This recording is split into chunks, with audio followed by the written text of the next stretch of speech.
Welcome back to Everything Money. In this video, we'll talk about Ford, the automaker that's been around for over 100 years. We'll go over the financials and do a fundamental analysis on this company. We'll use our software.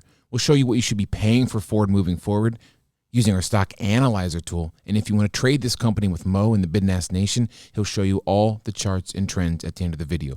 But first, why should you watch this video?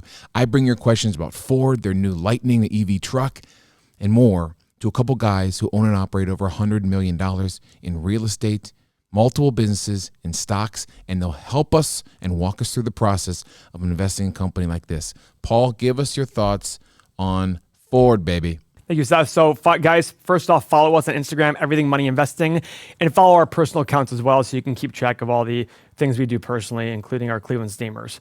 So, this is our Everything Money software, everythingmoney.com. Go to the 8 Pillars tool. We're going to type in Ford.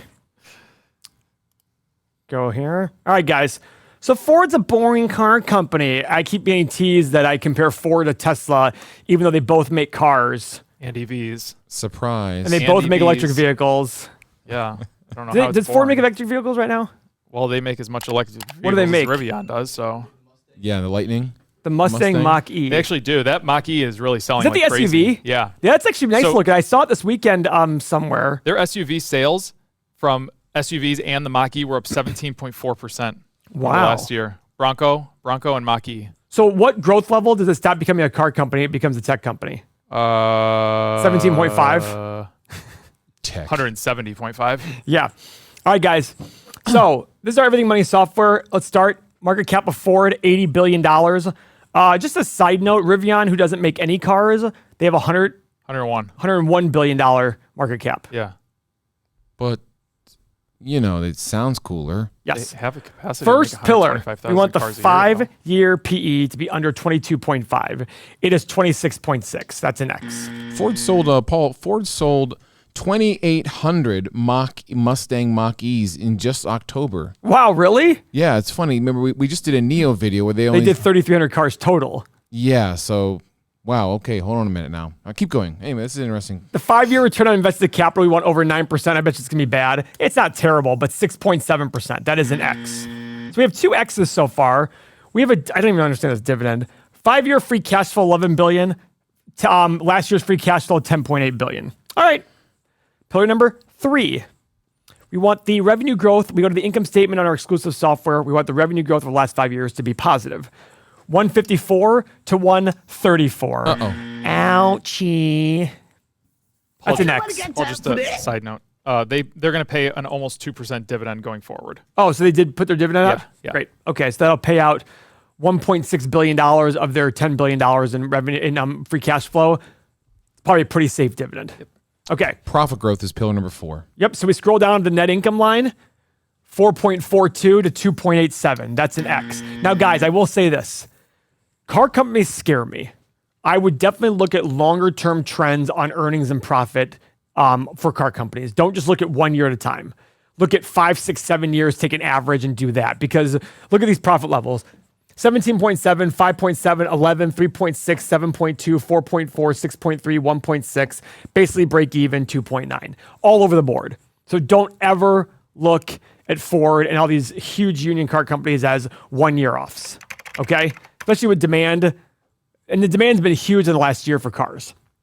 Pillar number 5, shares outstanding. We want the shares declining because we want to make sure they're not diluting our investors, us as investors. So 5 years ago, they had 3.97 billion. This year, they have 4 billion. That's an X, but barely. It's barely an X, but it's still an X nonetheless. Pillar number 6. We're going to go back to the metrics page, guys. This has to do with debt. We want to make sure this company can handle its debt. We decided that we take the 5-year average free cash flow, multiply it by 5, and we want their total long-term liabilities to be under that number. So on our main page of our software, 5-year average free cash flow is $11 billion times 5, $55 billion. We want their long-term liabilities to be under $55 billion. What do you think, Seth? Do you think it's going to be under or over? Over. I think it's going to be over as well. They got the plants. They got the... So we go to the balance sheet, scroll all the way to the bottom, $127 billion. So that's over double what we want it to be.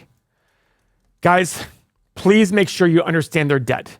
because this is the way companies go under. I think Ford's the only car company that has not gone bankrupt. Yeah, that's correct.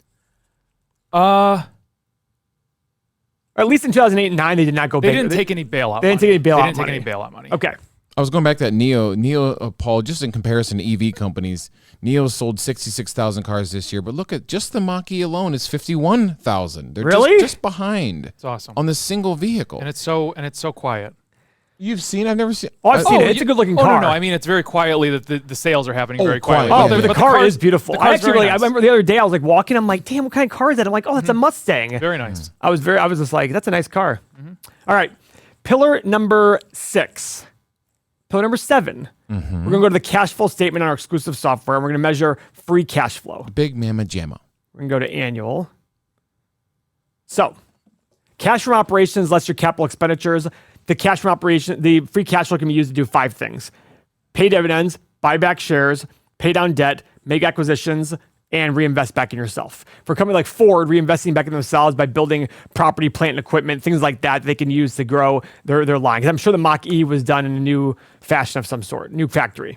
So we go to the cash from operations, less capital expenditures, and your Uncle Paul and his fearless crew have added this line to make everything so much easier for you math-wise. 12.9 billion to 18.5. Massive check mark there. And you can see their free cash flow is a lot more consistent than their earnings. Our final metric, we take the average free cash flow the last 5 years and we multiply by 20. $240 billion. Versus their $80 billion market cap. Massive check. But remember, they have a lot of debt. So, does that mean you go buy this all day because of the... No. It means you do more looking at... The debt to me is the big issue here. If you believe in Ford long-term and you believe they're going to have some sort of reasonable growth levels, it probably is a good buy. We go to our 8 pillars tab. Look at these. The funny thing is, look at this. All of these are X's, basically. Massive X's all over. Understand that debt. To me, the debt's everything here. If you like the debt and if you think they can handle it, and you look at their history and say that they can handle this, then I think Ford's a buy. The final piece of the puzzle here is we take these financials that we've just gathered. It's in our wheelhouse. What should we be paying for Ford moving forward? We will use the stock analyzer tool to make assumptions. Let's do it, baby. So this stock analyzer tool has been very popular amongst our users. I'm going to make the screen a little bit bigger and go into dark mode because it makes the views a lot easier. So, guys, our stock analyzer tool, every investment is the present value of all future cash flow. But we don't know what the future is going to hold, so we have to make assumptions on the future. Are we right or are we wrong? We don't know. If we knew, we'd be the best investors ever. So we first start by picking years of analysis. I'm going to pick 10 because something tells me Ford's going to be around 10 years from now. Now, revenue growth. That's the first assumption we have to make here. This revenue growth is all over the board. Mo. Want to go negative? I think I'm going to do negative. Negative 202. I like it. Because, guys, I think we're in a very good spot, economically for car sales. And I think the next 10 years will be harder. But we'll see. Profit margin. 2, 3, 4. Kind of just going between that 1 and 10 year. Okay. Free cash flow margin. Well, it's higher 6, 7, 8. I like it. PE. 10, 12, 14. Price of free cash flow. Same thing. Yeah. And then return of 12.5%. Because, guys, at the end of the day, you can invest in an ETF and get 9 to 10% over long periods of time. So to buy an individual stock, get a better return. Hit the analyze button. There's no way it hits it. Oh, wow. I'm actually surprised by this. Me too. So we have a low of between 5 and 15 and a high of between 15 and 30. So my opinion is I actually sold Ford a little too early. I had Ford for a while. I actually think this number, somewhere in the middle here, is probably right. Probably around 15 to 20 bucks a share is probably the right part. It's at $20 right now. So I look at this saying, I think you can make a reasonable amount of money if you believe in the debt. And that's the research to do. What does the debt look like? Are they okay managing that debt? And one way to look at that, guys, is go back to their history of their long-term debt. Let's go look at their history of long-term debt. I'm going to go to the annual level to see how it looked every year. Their long-term liabilities have been pretty high for a while, but it has, actually look how much higher it is. 139 billion last year, 90 billion 10 years ago. That's a big difference, even though revenue wasn't that much different. That's a big increase in debt. Why though? What are interest rates now versus 10 years ago? They could refinance a lot of their debts and take on more debt to go do whatever they want to do with it. I would just be apprehensive about Ford because of the debt levels. Remember, they're not going to be a fast-growing company. I think we're being too conservative on the -2, 0, and 2. So let's go put other numbers in, Mo. Let's go do another. Why don't we do 0 to 4? Okay. So let's go pull up our history. It's there. Close that out.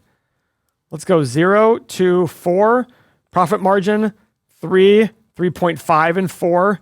Free cash flow 7, 7.5, and 8. And it is a good brand. It is a good brand. Yep. Look at this. Makes the story a lot different, guys. We have green on the whole bottom level here on free cash flow. From a free cash flow perspective, you're buying it all day right now. So that's the thing, guys. It's all about your assumptions. You can make conservative or aggressive. I've had people send me assumptions, and I'm like, where the hell did you get that number from? I've had other people send me assumptions, and I'm like, what the heck? You're being so conservative. So it's all about, that's what's so great about our chat, what I'm going to talk about in a few seconds. You can go get other people's opinions on what they think and their ideas behind it. So really take your time on these, understand the debt, and understand your assumptions so you can make the right decision. If you're looking at, go ahead, Mo. What are you going to say? No, I think that Ford can become a staple. If we want to look at this EV world, I think Ford can become a staple in this world because there's really no other. I mean, you look at Rivian, you look at Neo, which is coming along, but they're only in China. You look at Lucid and this. There's really no. I mean, they are coming on hot with. They have the infrastructure, they have the backing, they have the name. That's a company that can make a staple in the EV world with Tesla. That's what I think. And they've already taken 160,000 reservations on their F-150. All they need is to get rid of those unions, and I'm a dick. If looking at these numbers excites you, and maybe this is the first time you've seen this video, if looking at these numbers really resonates with you, you can have the software behind Paul. You can join our community and get it right now. He'll tell you. We were doing these on Excel, and our users wanted a way to look at their own companies and to be able to analyze their own deals without waiting for us to make videos on it. So we made the software. We invested hundreds of thousands. With the software, you get everything you saw here. You get it all on your iOS or Android device, either one. You get everything on there. You get the stock analyzer tool. You get all of these tools right here, plus all the ones that are coming. There's more adding. We're adding news. We have exclusive daily content, 2 or 3 videos a day from Seth, Mo, and I. You also get access to Seth, Mo, and I. You also get access to our community. There's over 6,000 people who currently subscribe to the software. They're in a group, in a big chat with lots of different rooms discussing tons of topics, including crypto and Tesla and other hype stocks you guys might love. There's trading. There's Mo with the trading. You get all of this for only 90 cents per day. 90 cents per day. If you're serious about your financial future, if you either save or increase your returns by 1 or 2% a year, or decrease your losses by 1 or 2% a year, it could lead to hundreds of thousands, if not millions of dollars in extra gains in the long run, and it's only 90 cents per day. 2 ways to sign up, everythingmoney.com or Patreon. Either one gets access within minutes. The benefit of everythingmoney.com is you don't pay sales tax yet because they're not large enough, so sign up now, only 90 cents per day. Ford at a quicker pace, you can join Mo in the Bidnass Nation, our trading community. Mo, tell them what's going on over there with Ford. So guys, I want to show you this run-up that has happened. Now let's see. The run-up happened, and look at the volume. The volume is starting to decline. That's why I have the split chart up here right now. Now let me pull up the long-term chart only because we've seen the volume. This right here is a flagpole pattern. What we want to see on this climb is moves up, stock price pulls back, moves up, stock price pulls back, and then you're creating these W formations. Right here, you don't have those Ws. What you have right here is something where if this thing starts to fall, there's no resistance built in. It kind of pulled back, but it didn't really, so this thing, I do believe, is going to fall back down to the $16 area. Remember, what we're seeing now is a ton of hype that happened because they ditched Rivian, and, well, I think that's the only reason. But this, coupled with this, about to roll over and go down, this tells me that this is a good looking short. Throw this on a short watch list. Even buy a short tracker share if you want to. Maybe put a stop at $30, $40, something like that. But that is the way to go here. No use of day trading this because it is a very slow moving stock, with the exception of the days like when it has its 5% bumps here and there, but they're anomalies. But if you want to look at it in more of a short-term period, come over here to a swing trading chart.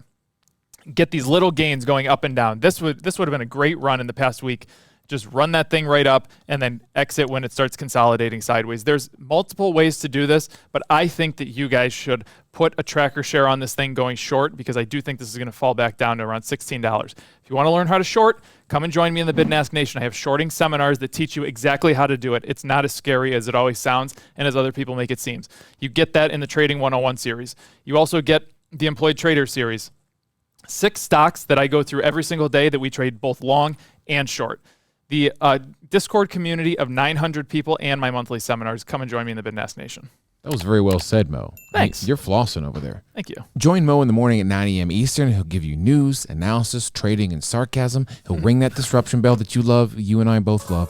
That's our take on Ford. We will update you if it does fall without resistance down to that 16. I'm certain, Paul, we will update our stance on Ford. So that's our take. Fondle thumbs up. Join the community. You're going to love the software, and we'll see you next video.